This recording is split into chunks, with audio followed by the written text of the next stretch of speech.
என்னம்மா தூங்காம இருக்க? என்னன்னு தெரியலங்க, மூச்சு விட முடியல.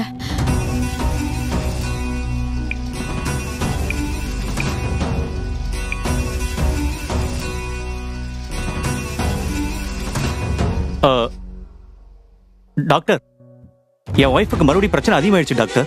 தூங்கவே மாட்டேங்கிறா. என்ன பண்ணலாம்? நேத்து நான் வேற ஒரு டேப்லெட் எழுதி கொடுத்தேன்ல? ஆமா, அதையும் சேர்த்து அவங்கள போட சொல்லுங்க. டாக்டர் அது ஓவர் டோஸ் டேப்லெட் டாக்டர். வேற வழி இல்ல பீட்டர், நைட் கொடுங்க, காலையில வந்து என்ன பாருங்க. ஓகே? Okay doctor.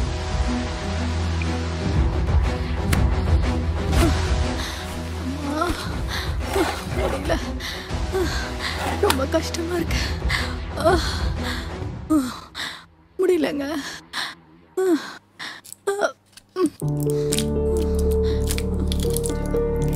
இந்தாமா, இன்னொரு டேப்லெட்.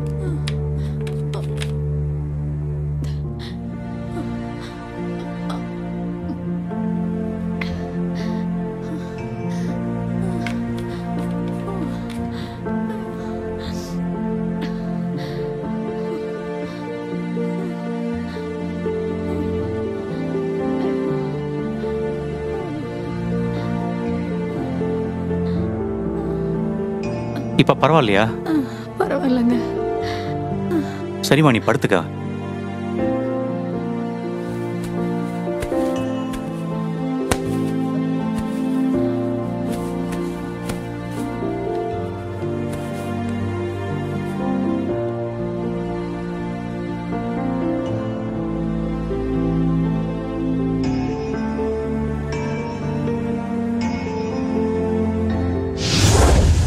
என்னக்கா, நேத்து நைட்டு உடம்பு சரியில்லை அப்படின்னு கேள்விப்பட்டேன்.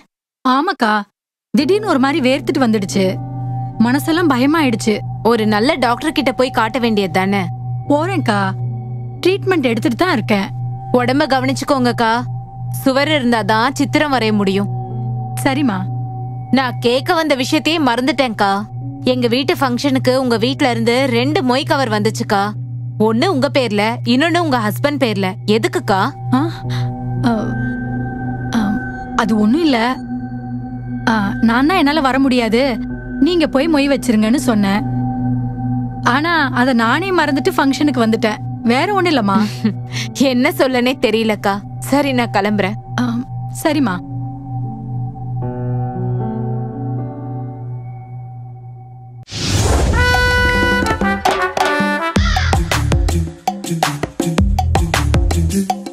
ஏங்க, நானும் உங்க கூட கல்யாணத்துக்கு வரனே.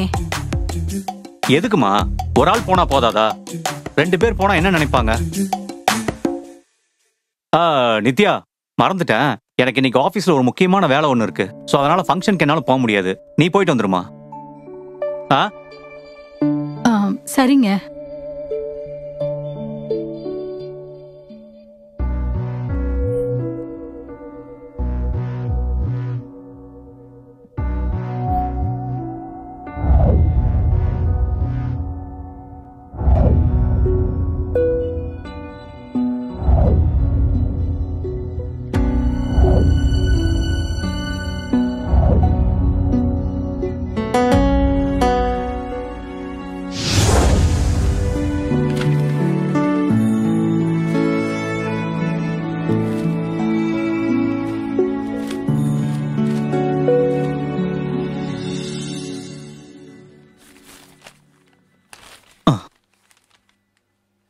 நித்யா வரும்போது டாக்டரை பார்த்துட்டு வந்தேன்.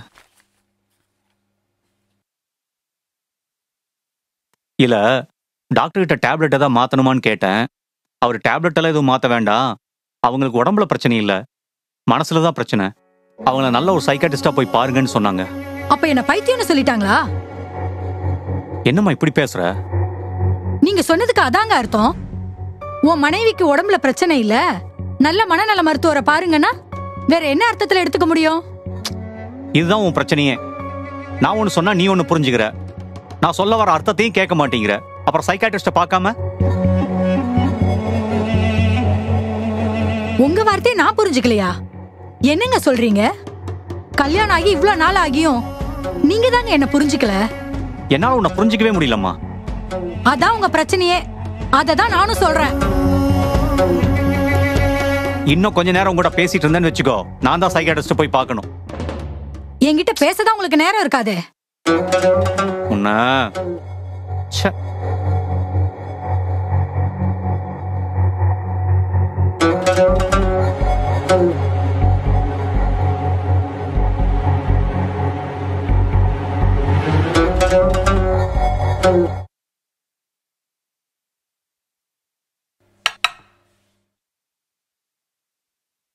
ஆனா ஒரு நல்ல சைக்காட்ரிஸ்டா இருந்தா விசாரிக்க சொன்னேன்ல, யாராவது இருக்காங்களா? விசாரிச்சிருக்கேன்ப்பா. ஒரு 4-5 பேர் இருக்காங்க. ஆனா என்ன ஆனா? இதுல யாரு நித்யாவுக்கு சரியா இருப்பாங்கன்னு தான் தெரியல. யாராவது ஒருத்தர்கிட்டயாவது கூட்டிட்டு போனா அவளை. அவ எப்படியாவது சரியானா போதும். ஓ, அவசரம் எனக்கு புரியுதுப்பா. இருந்தாலும் இல்லைனாலும் கண்டிப்பா கூட்டிட்டு போகணும்னு. அவளை பார்க்க பாவமா இருக்கு. ஒவ்வொரு நாளும் ரொம்ப கஷ்டப்படுறா. நான் என்னதான் செய்யறது? ஆ, ஆ. ஒவ்வொரு நாளும் அவ நிம்மதி இல்லாம தூங்க கஷ்டப்படுறத என்னால பார்க்க முடியலண்ணே. அவ எப்படியாவது பழைய மாதிரி குணமானா போதும்ண்ணே. ஏதாவது உதவி செய்யுங்கண்ணே. நீ அவகிட்ட பேசுனியா? அவளுக்கு மனநல மருத்துவரை பார்க்கறதுல பிரச்சனை இல்லைல்ல? எதுக்கு கேக்குறேன்னா, அங்க கூட்டிட்டு போனதுக்கு அப்புறம் இன்னும் அவ மனசு பாதிக்கப்படக்கூடாதுல்ல. அவகிட்ட சொன்னியா? என்னப்பா அமைதியா இருக்க? அப்ப நித்யா கிட்ட இத பத்தி நீ சொல்லலையா? இல்லண்ணே, சும்மா அவரை போய் பார்த்துட்டு வரலான்னு சொன்னதுக்கே என்ன பைத்தியக்காரினே முடிவு பண்ணிட்டியான்னு கேட்டு அழுகுறாண்ணே. நான் என்னதானே பண்றது? ஆ. பாத்தியா, அவளுக்கு ஹாஸ்பிட்டலுக்கு வர்றதுக்கே பிடிக்கல. பிடிக்கலங்கிறதுக்காக அது எப்படிண்ணே விட முடியும்? பீட்டர், ஒரு 2 நாள் வெயிட் பண்ணு. நான் உனக்கு ஒருத்தரை அறிமுகப்படுத்துறேன். யார? சைக்காட்டிஸ்டா? கிட்டத்தட்ட. நீ கவலைப்படாதப்பா, நானே கூட்டிட்டு வரேன்.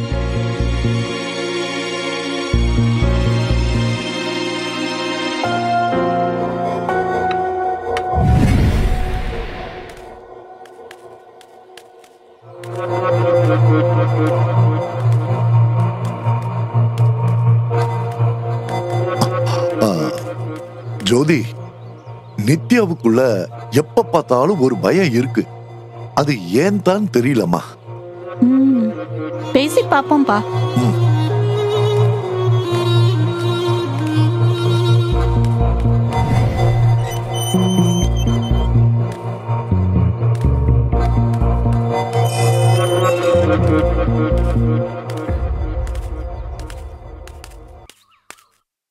வாங்க, உட்காருங்க. உட்காருங்கண்ணே, உட்காருங்க. நித்யா, காஃபி கொண்டு வாமா. இதோ வரேங்க. நீங்க ஜோதி அக்கா தானே? உங்களை பத்தி நிறைய நான் கேள்விப்பட்டிருக்கேன். குடுமா. வணக்கங்க. இந்தாங்க. இந்தாங்கப்பா. தேங்க்யூ.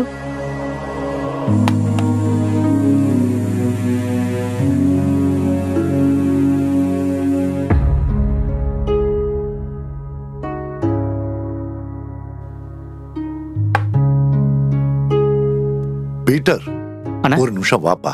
சரிங்கண்ணே.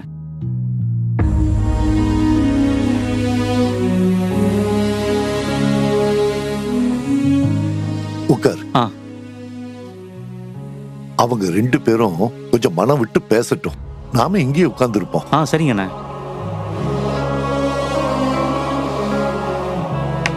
எப்படி இருக்கீங்க?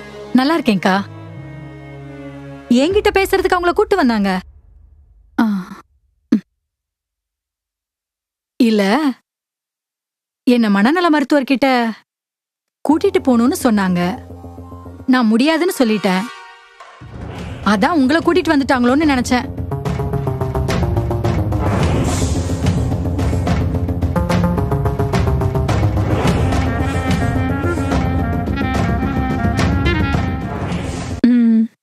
சரி, நீங்க சர்ச்சுக்கெல்லாம் ஒழுங்கா போறீங்களா? போறேன்க்கா.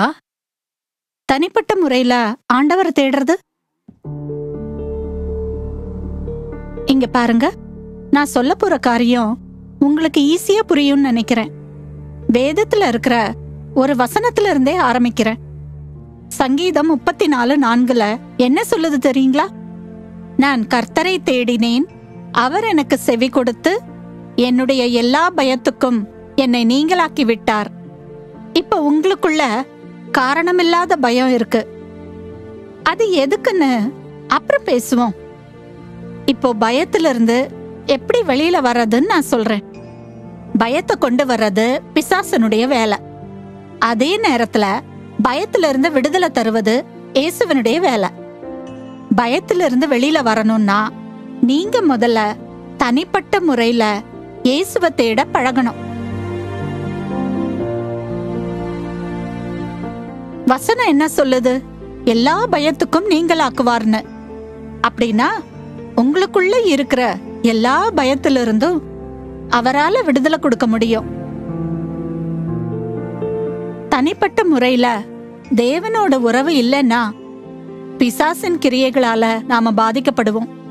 அதனாலதான் கட்டாயம் குடும்ப ஜெபம், தனி ஜெபம் அவசியங்க. ஆனா இதோட அருமை நிறைய பேருக்கு புரிய மாட்டேங்குதுங்க. நித்யா, நீங்க தேவனோட நெருங்கி இருந்தாதான் பிசாசுக்கு எதிர்த்து நிற்க முடியும். நீங்க எதிர்த்து நின்னாதான் அவன் உங்களை விட்டு ஓடி போவான். எதிர்த்து நிற்க பெலன் வேணும்ல. பெலன் எப்ப வரும்? தேவனோடு அமர்ந்து இருந்தா தான் வரும். உங்களுக்குள்ள இருக்கிற பயம், கலக்கம் எல்லாத்தையும் இயேசுவால எடுத்து போட முடியும். ஏன்னா பிசாசின் கிரியைகளை அழிக்கத்தான் இயேசு வந்தாரு. இதெல்லாம் உங்களுக்கே தெரியும். நான் ஒன்னும் புதுசா சொல்லல. ஆனா தேவனை தேடினா தான் விடுதலை கிடைக்குங்கிறத தெளிவுபடுத்த விரும்புற, அவ்வளவுதான். உங்களுக்குள்ள பயம் வரும்போது நீங்க தனிமையை உணர்றீங்க.